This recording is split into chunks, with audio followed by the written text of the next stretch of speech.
तुम्हाला मोटिवेशन नको आहे, डीप वर्क करायचं आहे. जर तुम्ही अजूनही रील्स पाहून लाईफ बदलण्याचा प्रयत्न करत असाल ना, तर स्पष्टच सांगतो, ते पुरेसं नाही आहे. हाय, माझं नाव अनुराग आणि मी एक लाईफ कोच आहे. सरफेस लेवल टिप्स तुमचा पॅटर्न बदलत नाही. तुम्ही ओव्हर थिंकिंग थांबवत नाही, गिल्ट सोडत नाही, बाउंड्रीज सेट करत नाही. का? कारण प्रॉब्लेम बिहेवियरमध्ये नाही आहे, प्रॉब्लेम आहे सबकॉन्शियस प्रोग्रामिंगमध्ये. हाय लेवल कोचिंगमध्ये आपण काय करायचं हे शिकवत नाही, तुम्ही असे का रिॲक्ट करता हे डिकोड करतो. तुमचा इमोशनल पॅटर्नचे रूट कॉज काढतो, नर्वस सिस्टीम रेग्युलेट करतो आणि आयडेंटिटी शिफ्ट करतो. ही प्रोसेस क्विक फिक्स नाही आहे, ही एक डीप रिसेट आहे.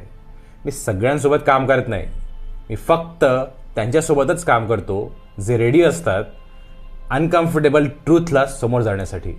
जर तुम्ही सिरियस असाल म्हणजेच not interested in temporary relief but permanent शिफ्टसाठी, तर कमेंट करा येस.